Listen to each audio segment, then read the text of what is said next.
साथियों नमस्कार, आप देख रहे हैं GS4 न्यूज और मैं हूं मनीष।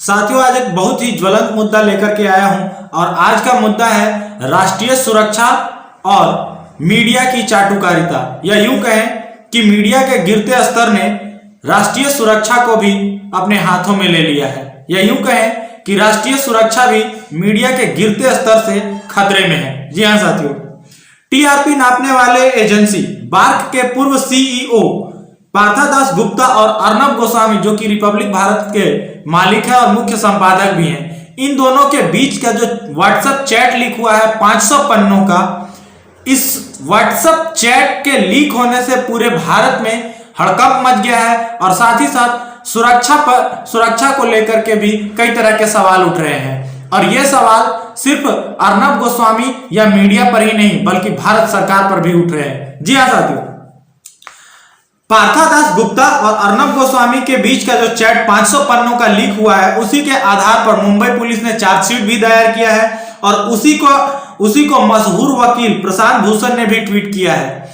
इन दोनों लोगों के बीच जो व्हाट्सएप चैट हुआ है, उससे यह साबित होता है कि अर्नब गोस्वामी को सेना के द्वारा किए जाने वाले खुफिया ऑपरेशन का महीनों हफ्तों पहले से ही जानकारी होता था। जी हाँ साथियों, मैं आपको बता दूं कि आज से कुछ साल पहले जब पुलवामा में हमारे सैनिकों की शहादत हुई थी, उसके बाद जो सर्जिकल स्ट्राइक हुआ था, इन सब चीजों के बारे में ये जो पार्थादास गुप्ता है और अर्नब गोस्वामी है, इनके चैट को देखने से ऐसे पता चलता है कि अर्नब गोस्वामी को इसका अंदाजा पहले से ही था। जी हाँ साथियों, मैं आपको बता दूं कि अर्नब गोस्वामी आज के समय में एक तरह के घटना बन चुके हैं, या यूं कहें कि जालसाजी के एक आइकन बन चुके हैं। सबसे पहले तो उन्हें जो है कि एक इंटीरियर डिजाइनर को आत्महत्या के लिए उकसाने के लिए गिरफ्तारी किया गया। उसके बाद जो है कि तमाम चीजों को दरकिनार करते हुए छुट्टी के दिन सुप्रीम कोर्ट खुलता है और उनको जो है कि जमानत मिलती है, अंतरिम जमानत मिल जाती है।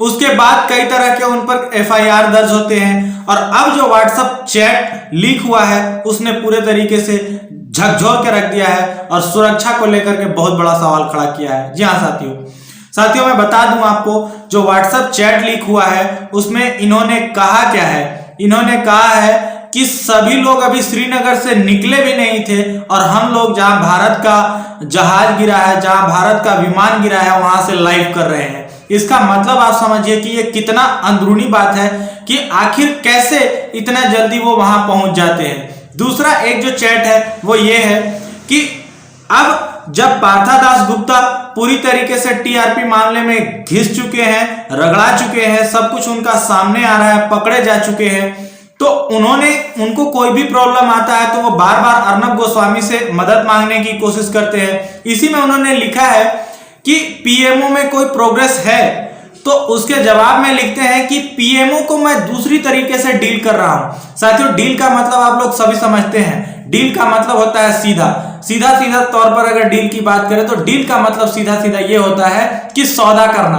अब सवाल ये उठता है कि कोई पत्रकार पीएमओ के साथ कैसे सौदेबाजी कर सकता है। मैं आपको बता दूं कि लगातार इस प्रकार की जो घटनाएं घट रही है, वो सिर्फ सरकार पर ही नहीं, सिर्फ मीडिया पर ही नहीं, बल्कि भारतीय सुरक्षा पर भी एक बहुत बड़ा प्रश्न चिन्ह है। तो इस वीडियो में इतना ही। आगे के लिए बने रहे GS4 न्यूज के साथ। बहुत बहुत